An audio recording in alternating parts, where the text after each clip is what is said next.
Ei, psiu, isso daqui é parte de uma série. Você não vai querer ficar boiando, né? Eu vou deixar o link na descrição pra você ver uma playlist com todos os vídeos. Olá, bem-vindo de volta. Olha, eu sei que vocês estão vendo que eu não tô mais naquela mansão do mapa passado, mas é porque eu encontrei esse mapa de RPG de mesa aqui no VRChat que tem a opção de uma câmera em terceira pessoa. E eu decidi testar ele. Então, me digam aí nos comentários o que vocês acharam enquanto eu exploro aqui. Mas, bem, eu também queria comentar sobre o fato desse vídeo não ser eu trabalhando com cidades. Eu disse que ia ser o próximo vídeo, mas eu acabei me embaralhando um pouco as coisas. Principalmente porque, no meu caso, para criar uma cidade, eu preciso das espécies que vivem nela. E para criar as espécies, eu preciso dos deuses, já que os deuses criaram cada uma das espécies. Eu vou explicar melhor isso nos próximos vídeos, mas por agora saiba que é por isso que eu tô falando sobre deuses. Mas eu acredito que esse não seja um tema ruim para eu falar, até porque tem uma galera na internet que tem dificuldade de criar o panteão de deuses para o seu mundo de fantasia. E deuses é uma coisa que quase toda história de fantasia tem, então é importante fazer direito. E como eu faço para fazer direito? Eu vou tentar te ensinar agora. Bem, a primeira coisa é que você tem que deixar o seu panteão bem organizado. Alguns problemas que existem nos mundos de fantasia, principalmente em D&D, é que o panteão é uma bagunça, com divindades dividindo domínios e principalmente o caos rolando. Nunca se sabe quando tem alguma mudança no panteão. E sim, eu tô falando de Tormenta. Mas bem, existem duas formas de organizar o panteão. A primeira forma eu chamo de espiritualista, que funciona da mesma base do shintoísmo. Você tem vários deuses, casa das centenas, milhares, mas eles têm um poder bem diminuto. Por exemplo, seria um deus de uma vila específica, de uma árvore, de uma montanha, e cada um teria um poder pequeno afetando aquilo apenas que ele rege. Óbvio que teriam deuses mais fortes, como por exemplo o Sol, mas pelo menos você não teria aquela pergunta de tipo, por que Deus X não tá me ajudando a salvar o mundo? A resposta é simples, ele tem um poder muito pequeno para interferir. A segunda forma eu chamo de forma concentrada. Esse é o oposto da primeira. Você vai ter um panteão bem pequeno, papo de 10 deuses ou menos, mas o poder deles e os domínios que eles regem são gigantescos. Tormenta é o melhor exemplo que eu posso dar, mas também não é um exemplo perfeito, porque apesar dos deuses poderem serem mortos, eles têm um poder muito grande sobre o domínio que eles regem, e você precisa de uma tonelada de itens mágicos ou até de um exército para fazer isso. No meu caso, eu vou trabalhar com 7 dragões criadores para serem os meus 7 deuses, então eu vou com a segunda forma. E depois de organizar o seu panteão, você precisa definir uma origem. Se o mundo foi criado a partir dos deuses, de onde veio antes dos deuses? Seria que nem na mitologia grega, que existia bando de titãs antes deles? Ou seria como Tormenta, que eles foram os primeiros a serem criados junto com o universo em si? Explicar a origem dos deuses para o seu leitor ou jogador é entender por que tem tantos ou tão poucos. Como o meu mundo foi reconstruído, foi recriado, não tem muito segredo. Os deuses vieram do mundo que existia antes de Veluxor. Eles sobreviveram ao cataclisma e eu não vou dar um detalhe sobre esse cataclisma, vou deixar em branco, interpretem como quiserem. E sabendo que são criaturas poderosas, porque dragões, magia e etc., eles decidiram criar um novo mundo a qual eles estavam no comando. O próximo passo é humanizar as suas divindades. Se o seu panteão tem um só Deus, faz sentido e você pode colocar que ele seria um ser perfeito. Mas se não for um caso, você precisa pensar em como eles se comportariam. Eles teriam vontades humanas? Sentiriam emoções como raiva, paixão, inveja, etc? Quais os planos que os deuses têm? Seria algo óbvio, tipo os de Tormenta? Ou seria algo mais sutil e obscuro, tipo Call of Cthulhu?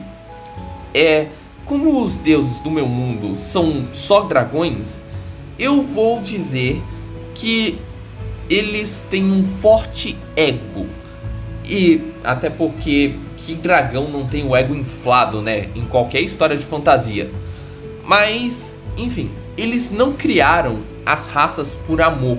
Eles criaram para usar elas como um tesouro e se exibir de uns para os outros.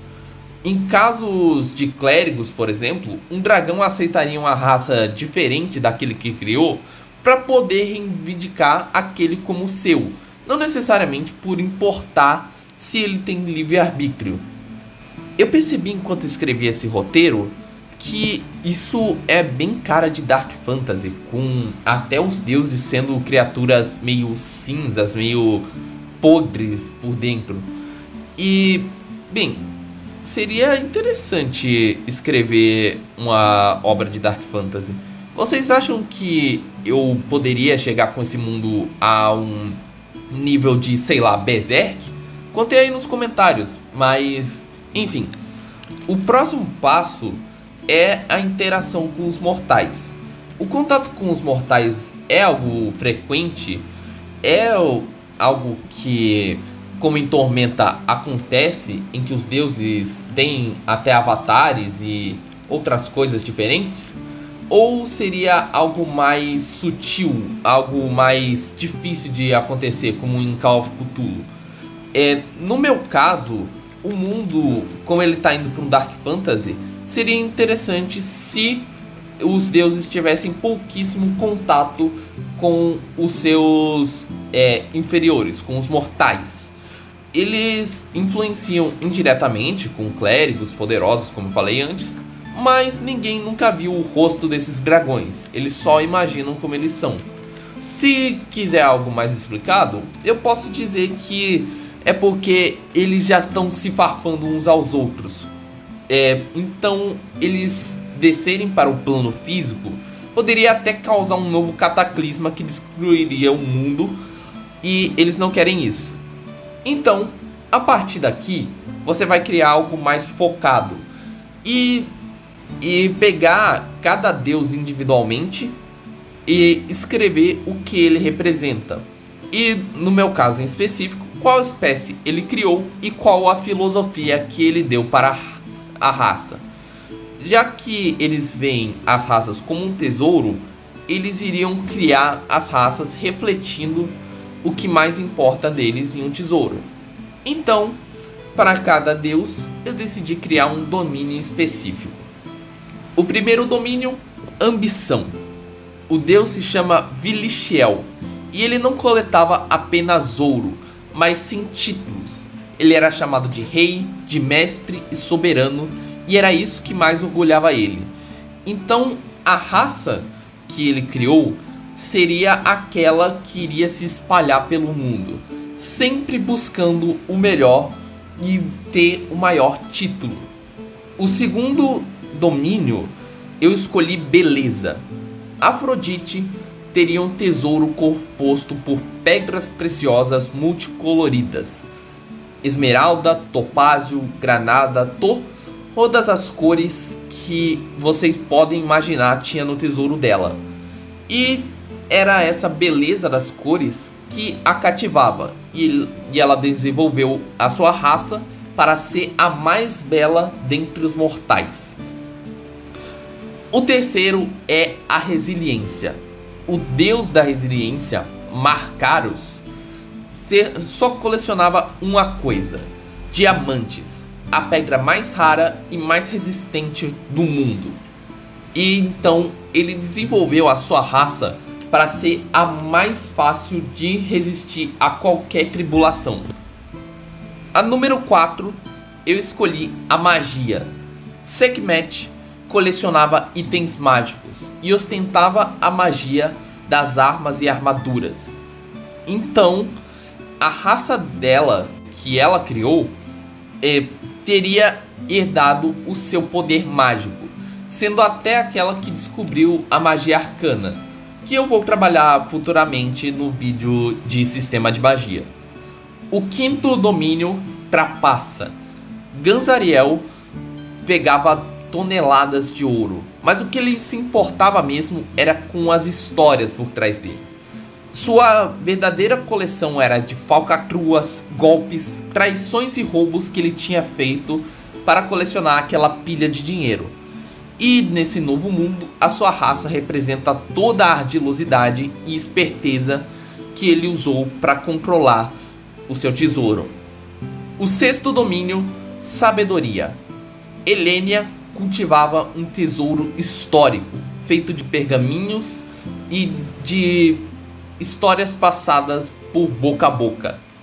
E a sua raça foi criada para cultivar a maior forma de sabedoria possível, a sabedoria coletiva.